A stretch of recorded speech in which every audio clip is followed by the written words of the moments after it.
Hello everyone. Animal tissue के अंदर last tissue बचा है वो है नर्वस टिश्यू।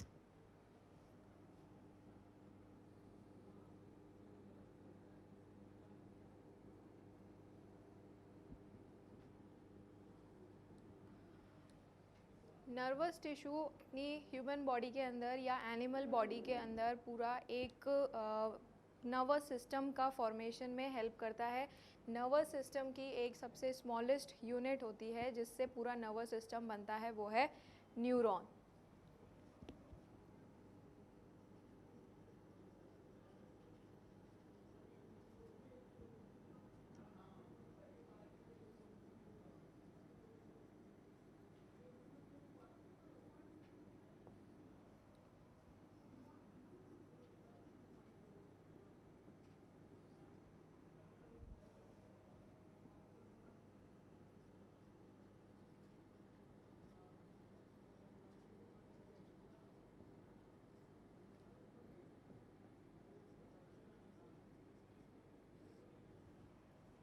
ठीक है, नर्वस सिस्टम हमारे बॉडी के अंदर इम्पल्स को रिसीव करना प्लस उसको कंडक्ट करने का काम करता है ताकि ह्यूमन बॉडी का या एनिमल बॉडी का कंट्रोल एंड कोऑर्डिनेटली एक बॉडी का मूवमेंट हो सके।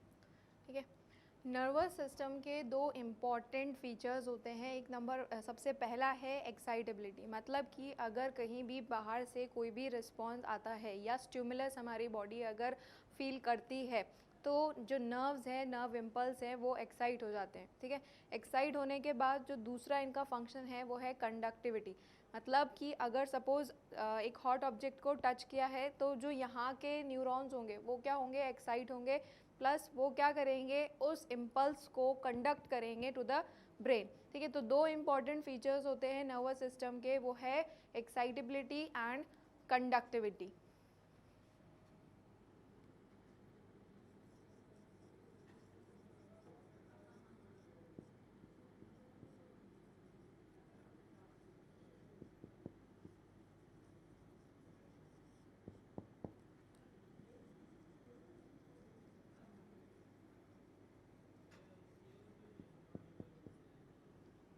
एक्साइटेबिलिटी एंड कंडक्टिविटी, ये सबसे दो इम्पॉर्टेंट फीचर्स होते हैं नर्वस सिस्टम के अंदर। ठीक है, नर्वस सिस्टम के अंदर एक और सबसे इम्पॉर्टेंट बात ये आती है कि जो नर्व्स हैं, नर्व्स जो हैं हमारी बॉडी के अंदर जितनी बननी थी सब बन चुकी हैं पहले ही। ठीक है, अब कोई नर्व हमारी बॉडी में नई डेवलप नहीं हो सकती क्योंकि जो नर्व सेल होता है उसके पास पावर ऑफ डिवीजन या रीजनरेशन नहीं होता है। ठीक है,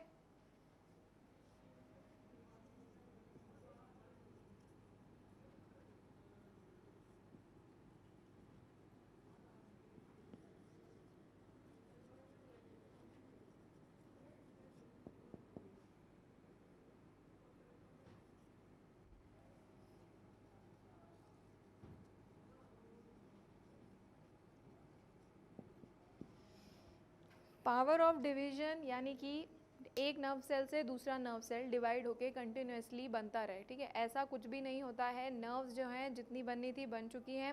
ठीक है, अपनी बॉडी के अंदर 100 बिलियंस के अप्रॉक्स नर्व्स ऑलरेडी प्रेजेंट है, न्यूरॉन्स ऑलरेडी प्रेजेंट है। उसके बाद अगर उनको चोट लग जाती है या वो डैमेज हो जाते हैं या ख़त्म हो जाते हैं तो वो अपने आप को दोबारा रीजनरेट नहीं कर सकते, उनके पास पावर ऑफ डिवीजन नहीं होती है। ठीक है, ऐसा क्यों होता है, क्योंकि जो नर्व सेल है, ठीक है, कंप्लीट एक सेल है, पावर ऑफ डिवीजन के लिए यानी कि डिवाइड करने के लिए एक सेल ऑर्गेनेल चाहिए होता है वो है सेंट्रियोल, ठीक है। नर्व सेल के अंदर सेंट्रियोल नहीं होता है, इसलिए इनके पास दे कैन नॉट डिवाइड, ये डिवाइड नहीं कर सकते। अब सेंट्रियोल क्यों नहीं होता है इनके पास? देखिए, जो नर्व्स होती है उनका मेन कनेक्शन कहाँ से होता है? ब्रेन से होता है। ब्रेन अगर बार बार नए सेल्स, नर्व सेल्स को अगर डेवलप करता रहेगा तो उसको ब्रेन को हर एक नर्व सेल के अंदर मेमोरी सेट करनी पड़ी, ठीक है। तो वैसा इसलिए इस चीज़ के लिए सारे जो नर्व सेल्स हैं उनको अवॉइड ही किया गया है ह्यूमन बॉडी के अंदर। इसलिए ह्यूमन बॉडी के अंदर एक बार अगर नर्व सेल डैमेज हो गया दोबारा कभी भी नहीं बने, ठीक है। अब ये जो न्यूरॉन है यहाँ पर जिससे ये पूरा नर्व सेल बनता है, पूरा नर्व टिश्यू बनता है, जो नर्व सेल है वो है न्यूरॉन, ठीक है।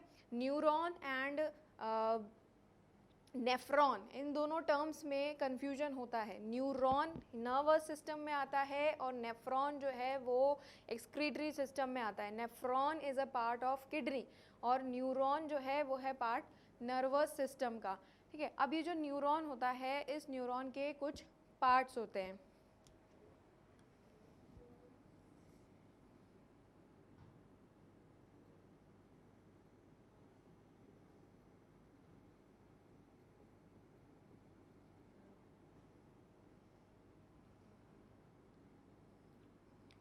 एक सेल बॉडी होती है जिसको कहते हैं साइटोन, ठीक है। दूसरे यहाँ पर होते हैं सेल प्रोसेसेस, ठीक है।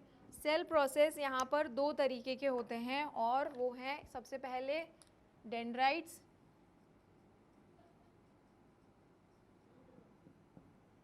दूसरा है एक्सॉन,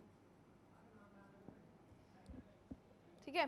तो नर्व सेल के अंदर होती है एक सेल बॉडी जिसको कहते हैं साइटोन और दो उसके अंदर सेल के प्रोसेस होते हैं। प्रोसेस क्या होते हैं? प्रोटोप्लाज्मिक प्रोसेस, यानी कि जैसे कि अगर सपोज एक राउंड सेल है उसमें से जिस तरीके से बोन के जो सेल थे उसमें से फिंगर लाइक प्रोजेक्शंस निकल रहे थे, तो यहाँ पर भी जो ऐसे प्रोजेक्शन निकलेंगे, प्रोटोप्लाज्मिक प्रोजेक्शंस निकलेंगे, वो होते हैं प्रोसेस, ठीक है। तो दो प्रोसेस होते हैं यहाँ पर, डेंड्राइट्स होते हैं और एक्सॉन होते हैं, इस तरीके से।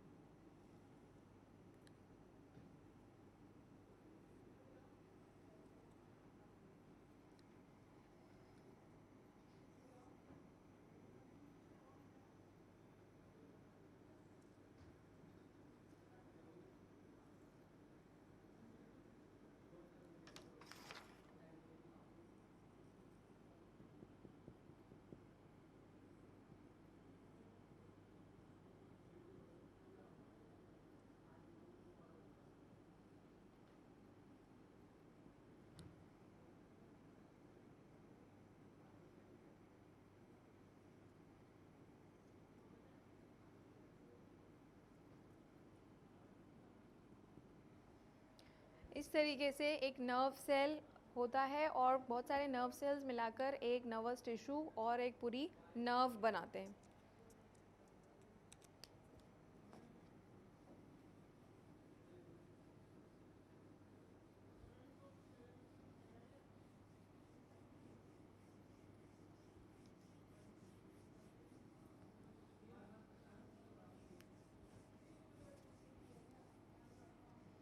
तो सबसे पहला प्रोसेस क्या है? साइटोन।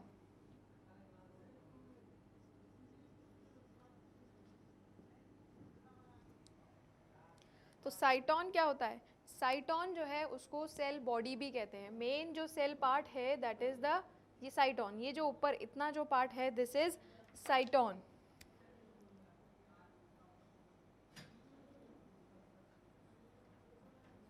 ठीक है।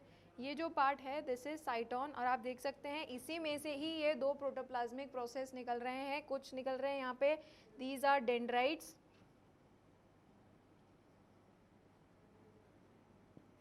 और जो एक single longest process of the nerve cell है उसको कहते हैं एक्सॉन।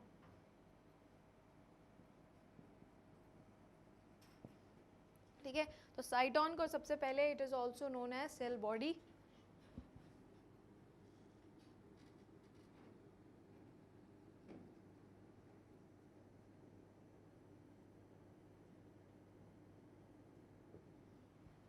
ठीक है। साइटोन के अंदर सेंट्रली प्लेस्ड न्यूक्लियस होता है और साइटोप्लाज्म होता है।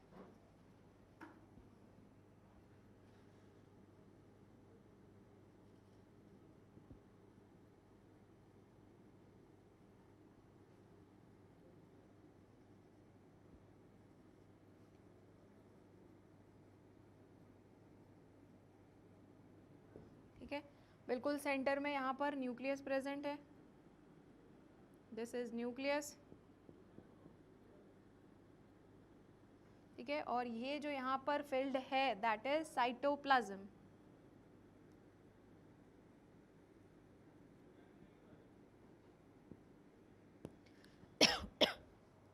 उसके साथ साथ यहाँ पर कुछ फाइबर्स भी प्रेजेंट होते हैं, उन फाइबर्स को कहते हैं न्यूरोफिब्रिल्स। ठीक है, फाइबर है इसलिए फिब्रिल, नर्व सेल में है इसलिए न्यूरो, तो न्यूरोफिब्रिल्स।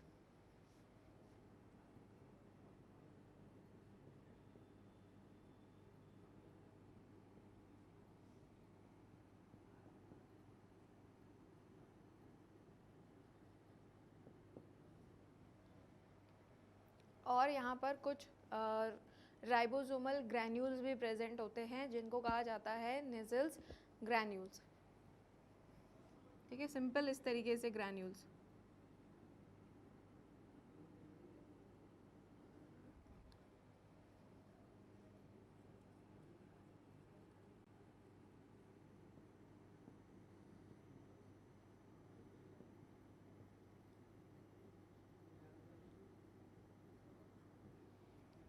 ठीक है, तो ये सेल बॉडी है। सेल बॉडी के अंदर क्या क्या चीज़ें हैं? एक सिंपल जो सेल होता है सब कुछ यहाँ पर प्रेजेंट होता है। न्यूक्लियस है सेंटर के अंदर, बिल्कुल आसपास पूरा साइटोप्लाज्म है, और साइटोप्लाज्म के अंदर क्या है? कुछ थ्रेड लाइक स्ट्रक्चर्स हैं। थ्रेड है इसलिए फिब्रिल बोला है। ठीक है, तो थ्रेड लाइक स्ट्रक्चर है इसलिए न्यूरोफिब्रिल्स है, और कुछ ग्रैन्यूल्स यहाँ पे प्रेजेंट हैं जो कि है निजल ग्रैन्यूल्स। ये प्रोटीन का फॉर्मेशन करते हैं यहाँ पर। ठीक है, तो ये थी सेल बॉडी। अब बात करते हैं सेल प्रोसेस की।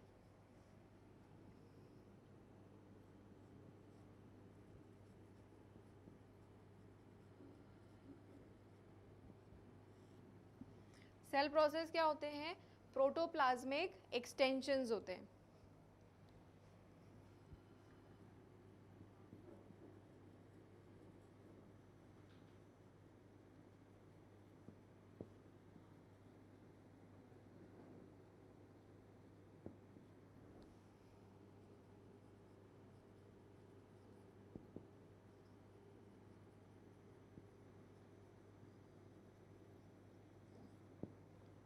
Protoplasmic extension arising from the cell body. दिख रहा है आपको यहाँ पे? ये है protoplasmic extension arising from cell body. Main cell body से एक्सटेंशंस निकल रहे हैं, तो कुछ जो एक्सटेंशंस हैं वो ब्रांच्ड हैं। जो डेंड्राइट्स हैं वो दिख रहे हैं आपको यहाँ पे, ब्रांच्ड होते हैं, लेकिन जो एक्सॉन है वो सिंगल और लॉन्ग एक सिंगल होता है बस। सबसे पहले डेंड्राइट्स।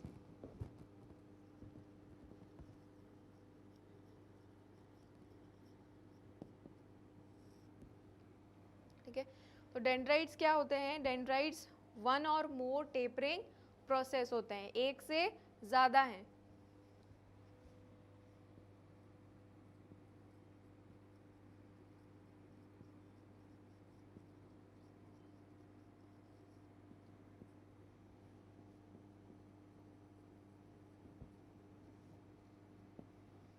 ठीक है, वन और मोर टेपरिंग प्रोसेस।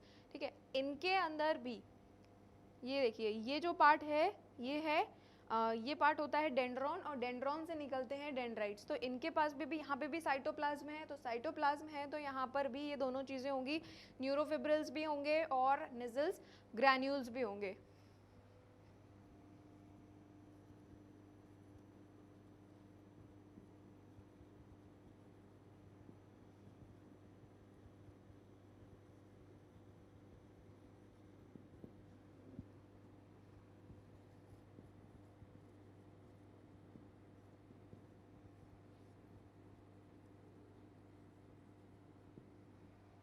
ठीक है। अब इन डेंड्राइट्स का काम क्या है यहाँ पर, ठीक है। इससे पहले यहाँ पर एक और नर्व सेल होगा, ये नर्व सेल का हेड पार्ट है और ये नर्व सेल का टेल पार्ट है, नीचे टर्मिनल जो पार्ट है, ठीक है। अब एक नर्व सेल है और उसके ऊपर दूसरा नर्व सेल होगा। सपोज ये नर्व सेल है, इस नर्व सेल के यहाँ से डेंड्राइट्स निकल रहे हैं, ठीक है। तो इस नर्व सेल के ऊपर भी एक और न्यूरॉन अटैच होगा, एक और इसके नीचे भी न्यूरॉन अटैच होगा, ठीक है।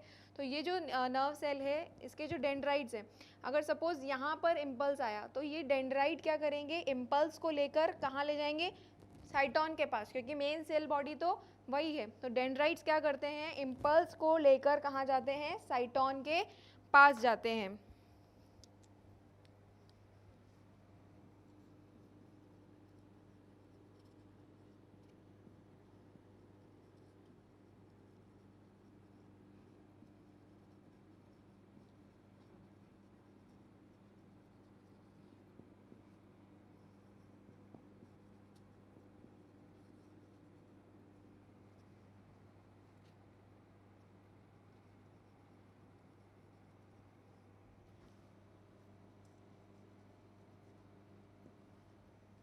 ठीक है, इम्पल्स कैरी करके टूवर्ड्स द साइटोन लेके जाते हैं, ठीक है।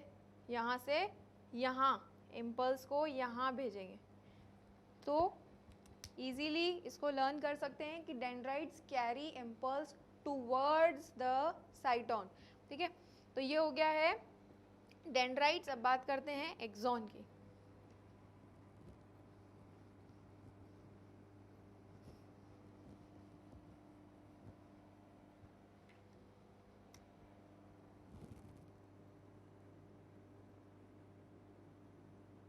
अब एक्सॉन क्या है, एक लॉन्ग प्रोटोप्लाज्मिक प्रोसेस है।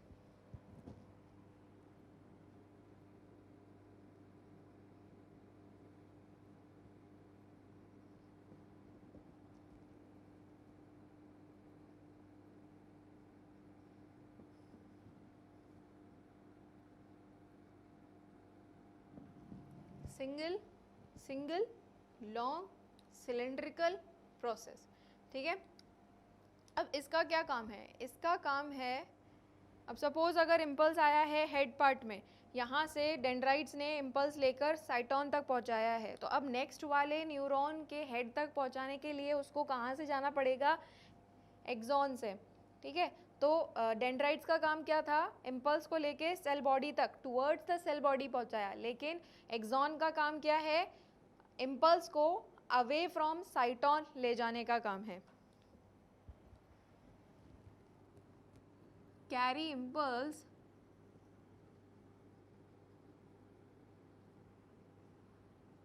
अवे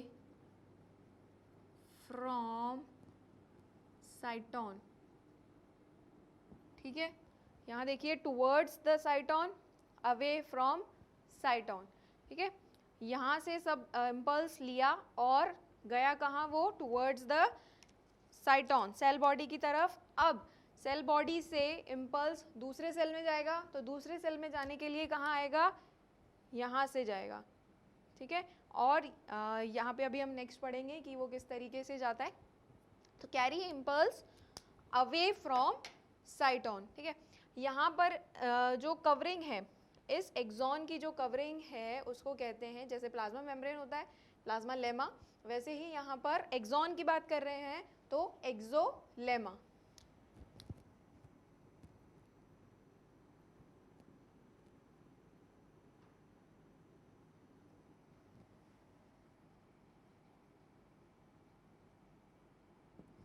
ठीक है।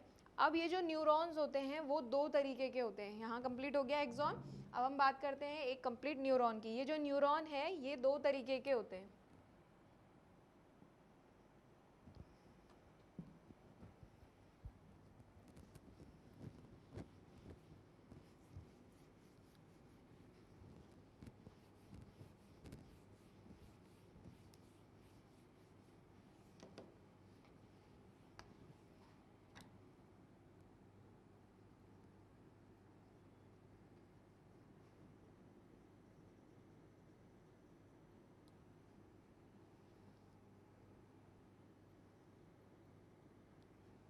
नंबर 1 इज myelinated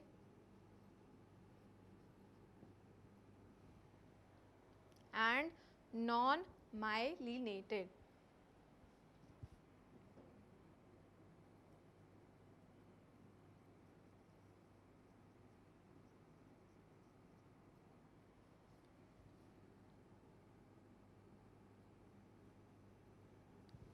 ठीक है, तो माइलिनेटेड एंड नॉन माइलिनेटेड दो तरीके के न्यूरॉन्स होते हैं. अब ये माइलिन क्या है? माइलिन एक कवरिंग है. इस न्यूरॉन की एक कवरिंग है जो कि बनी हुई होती है प्रोटीन प्लस लिपिड की. ठीक है, तो ये माइलिन क्या है? कवरिंग है और बनी हुई रहती है प्रोटीन प्लस लिपिड की. ठीक है, तो ये जो माइलिन, कुछ ऐसे न्यूरॉन्स होते हैं जिनके ऊपर ये शीट प्रेजेंट होती है तो वो कहलाएंगे माइलिनेटेड न्यूरॉन्स. जिनके ऊपर ये शीट प्रेजेंट नहीं होती है वो कहलाएंगे नॉन माइलिनेटेड न्यूरॉन्स. ठीक है, अब ये जो माइलिन शीट है इसका काम क्या है यहाँ पर? सपोज जो एक्सॉन है आप उसको इमेजिन करिए, जो कॉपर वायर होता है उसको इमेजिन करिए, वो है क्या? एक्सॉन. ठीक है, कॉपर वायर के ऊपर हमेशा रबर की कवरिंग होती है. तो उसी तरीके से ये जो माइलिन है ये एक इंसुलेटिंग लेयर होती है जो कि अब जो इम्पल्स यहाँ पे ट्रैवल होता है अपनी बॉडी के अंदर, नर्व्स के अंदर जो इम्पल्स ट्रांसमिट होता है वो इलेक्ट्रिसिटी के फॉर्म में, इलेक्ट्रिकल इम्पल्स की फॉर्म में ट्रांसमिट होता है. ठीक है, अब सपोज एक वायर है और उस वायर में बीच बीच में कट लगा हुआ है. ठीक है, अब ये जो इम्पल्स है ये सरफेस पे होके जाता है, अंदर से नहीं जाएगा, सरफेस पे होके जाएगा. ठीक है, तो अगर इलेक्ट्रिकल इम्पल्स यहाँ आया तो वो कैसे कंडक्ट होगा? अगर यहाँ पर माइलिन शीट लगी हुई है तो सपोज ये यहाँ पे बीच बीच में जो मैंने गैप छोड़ा है, ये जो माइलिन शीट होती है ये कंटिन्यूस नहीं होती है. तो जहाँ गैप है उस गैप एरिया को सबसे पहले तो क्या कहते हैं? Node of Ranvier. ठीक है, ये जो खाली जगह है उसको कहते हैं नोड ऑफ रेनवेयर. ठीक है, अब ये जो इम्पल्स है वो इस तरीके से ट्रैवल करता है.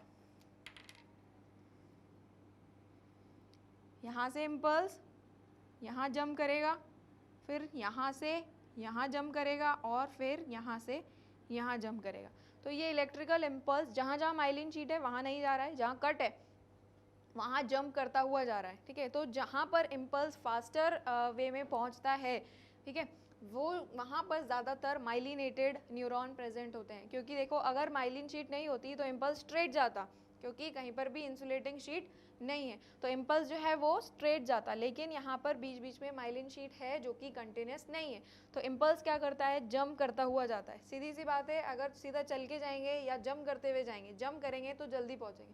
तो इस तरीके से जो माइलिन न्यूरॉन्स जो होते हैं जिनके ऊपर माइलिन शीट होती है वो इम्पल्स को फास्टर ट्रेवल करने में हेल्प करते हैं. ठीक है, तो जो माइलिनेटेड होते हैं वो covered with the myelin sheet.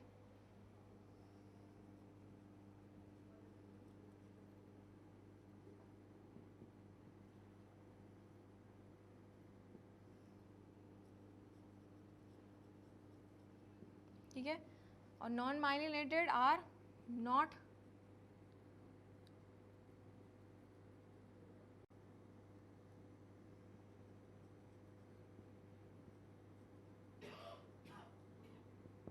Sheet के साथ कवर नहीं होते हैं. माइलिनेटेड शीट से कवर्ड होते हैं. अब कवर्ड है तो अब ये सोचिए कि जो कवरिंग है ये होती है वाइट कलर की, तो जहाँ पर भी माइलिन की कवरिंग होगी वो वाले न्यूरॉन्स दिखते हैं वाइट कलर के.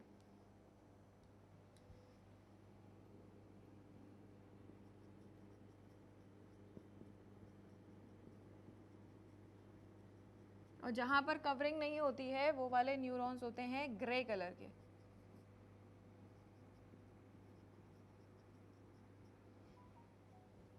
ठीक है, अब ये माइलिन शीट कवरिंग जो है वो कंटिन्यूस नहीं है और उनको कहते हैं रोड ऑफ रेनवेयर. और ये है यहाँ पर माइलिन शीट.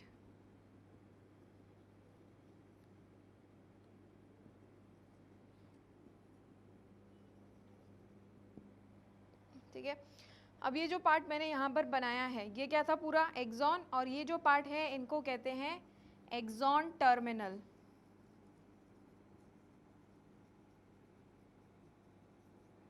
ठीक है, बिल्कुल जो लास्ट पार्ट है दैट इज एक्सॉन टर्मिनल। अब सपोज मैं यहाँ से ये एक पार्ट ड्रॉ कर रही हूँ, एक्सॉन टर्मिनल, इसके यहाँ पर एक ये नॉब लाइक स्ट्रक्चर होता है, इस नॉब लाइक स्ट्रक्चर को कहते हैं साइनेप्टिक नॉब।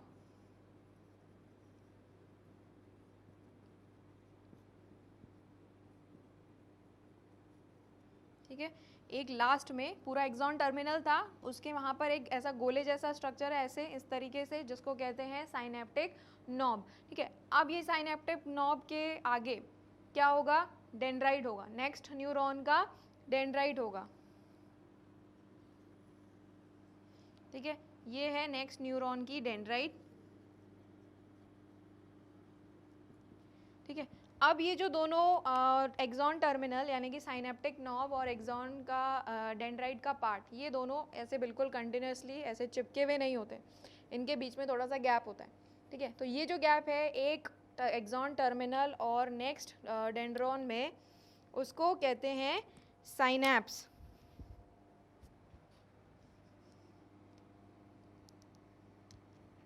दिस पार्ट, ये जो पूरा पार्ट है,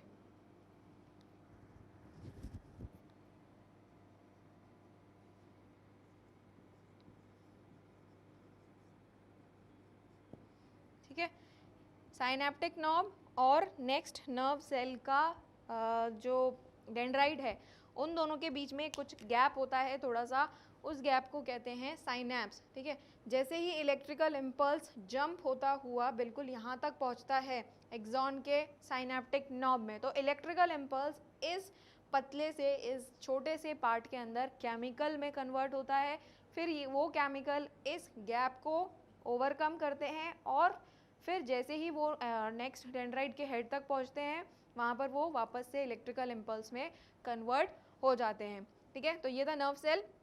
नर्व सेल का फंक्शन क्या होता है,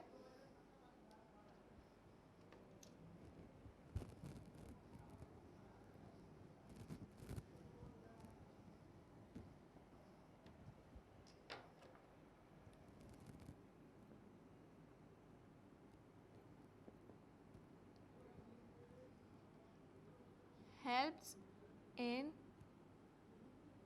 control and coordination of body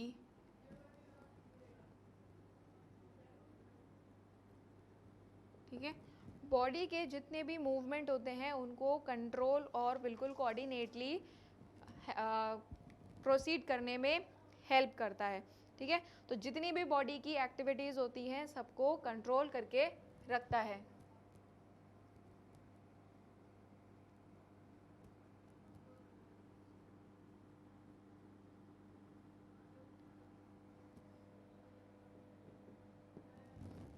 ठीक है, तो यहाँ कंप्लीट होता है नर्वस टिश्यू। नर्वस टिश्यू के अंदर क्या क्या था, सेल बॉडी एंड प्रोसेस। ठीक है, तो सेल बॉडी है सेंटर में जिसके पास खुद का न्यूक्लियस है, यहाँ पर सेंट्रियोल्स नहीं होते हैं, इसीलिए नर्व सेल के पास power of division and regeneration नहीं होती है। खुद के नेसेल्स ग्रेन्यूल्स हैं, न्यूरोफिब्रिल्स हैं, जो कि यहाँ पर प्रोटीन के सिंथेसिस में हेल्प करते हैं।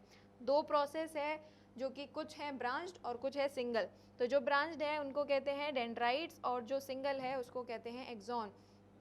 ठीक है, डेंड्राइट्स का काम क्या है, इम्पल्स को रिसीव करके साइटोन तक लेके जाने का, और एक्सॉन का काम क्या है, साइटोन से इम्पल्स को दूर ले जाने का। ठीक है, जो एक्सॉन होता है उसके ऊपर इस कवरिंग की बेसिस पे न्यूरॉन दो तरीके के होते हैं, myelinated and non myelinated. Myelinated neurons जो होते हैं उनके ऊपर कवरिंग होती है और वो वाइट कलर के होते हैं, और जहाँ पर कवरिंग नहीं है, नॉन माइलिनेटेड है, वो होते हैं ग्रे कलर के। ठीक है, एक एक्सॉन टर्मिनल का जो लास्ट पार्ट होता है उसको कहते हैं साइनेप्टिक नॉब, और साइनेप्टिक नॉब से नेक्स्ट डेंड्राइट के बीच का जो डिस्टेंस है उसको कहते हैं साइनेप्स। ठीक है, तो यहाँ कंप्लीट होता है एनिमल टिश्यू, और ये चैप्टर नेक्स्ट क्लास में नेक्स्ट चैप्टर के साथ। Thank you.